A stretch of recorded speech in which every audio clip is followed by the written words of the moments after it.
to inquire what names said forces had been assigned. A simple question which yielded a most unexpected answer. Upon demanding the name of the pole aligned with activity and growth, I was told that as life's myriad colors combined to produce black, the people of the first had called it darkness.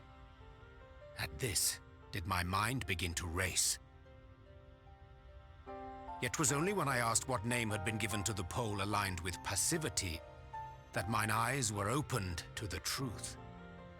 Peace and tranquility being as purest white, unmarred by color, I was told it had been given the name of light.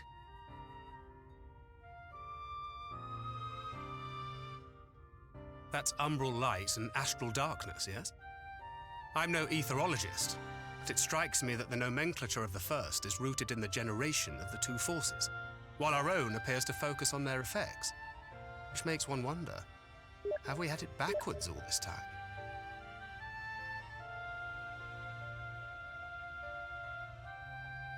"'Tis indeed a compelling question, and one which beareth closer examination. Yet what knowledge we already possess sufficeth to explain the chain of events. The phenomenon of etheric thinning observed in the source is the consequence of light, the power of stasis, flowing in from the first to... Well, at least we have a better grasp of what we're facing. Our objective, however, remains unchanged. We are to eliminate the Light Warden of Ilneg. Speaking of which, were you able to ascertain its whereabouts? Aye. 'Tis all but certainly ensconced within Leergear, the castle which standeth in the midst of the lake. To enter said stronghold, we must needs turn to the pixies for aid. Fortunately, I have become quite adept at courting their cooperation. Henceforth shall I accompany you, and do all in my power to ensure that my vision doth not come to pass.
'Tis done.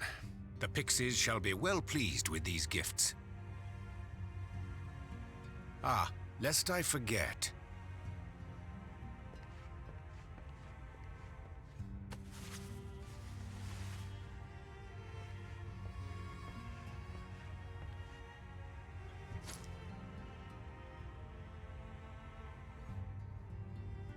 White auracite, newly forged for thy use. Our mission being to thwart a rejoining, we will most assuredly cross paths with those who crave the contrary, our eternal enemies. Thus did I choose to abide in this ether-rich land, the better to fashion a trap for the Ascian's essence.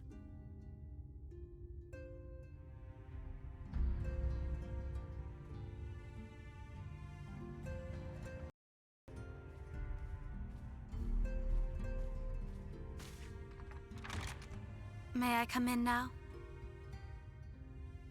You may indeed, assuming you've finished.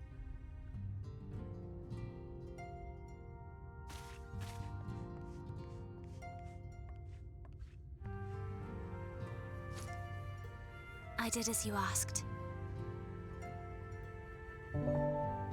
That's my girl, thank you.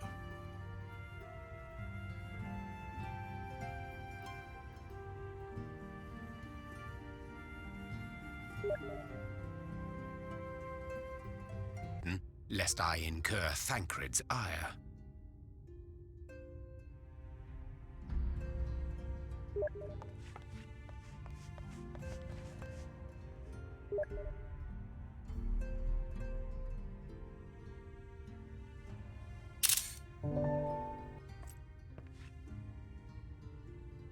Hast thou spoken to her of thine encounter with the Minfilia of Eld?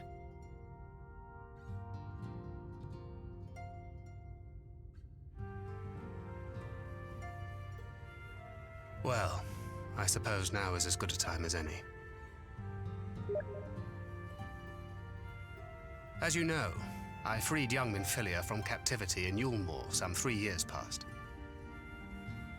Not long after, the two of us journeyed to the south of... One of many I have used that I might spread word of her enduring blessing and preserve the flame of hope.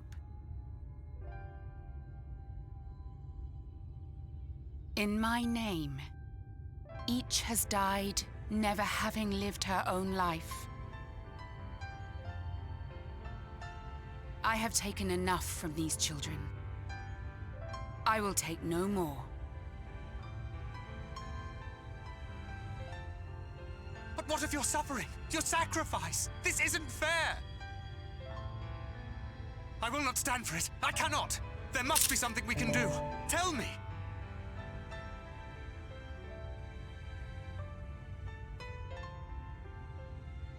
Should the day come when this child grows weary of fighting and wishes to cast it all aside, then shall I take up her burden. But should she wish instead to become the master of her own destiny, then shall I bequeath to her my all.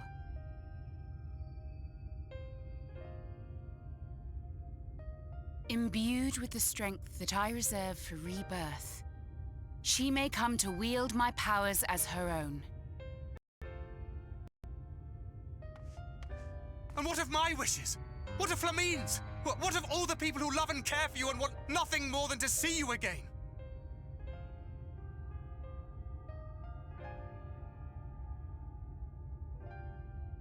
It is not their decision to make.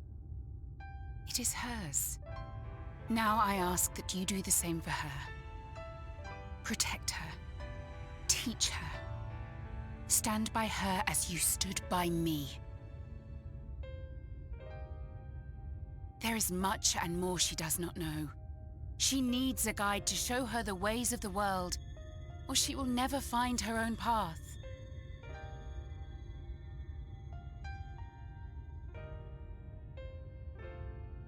When the time comes, you will find me here.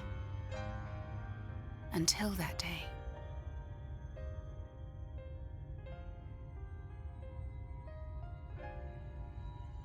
Minfilia, wait!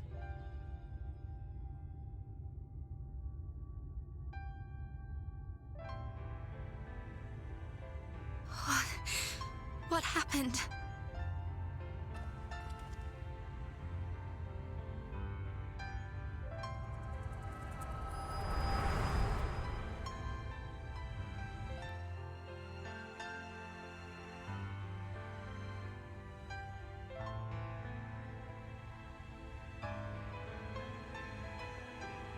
And then she was gone. Minfilia, the girl, claims to have no recollection of any of it. I have told her many things, where we came from, what we fight for, but of that day, I have not spoken.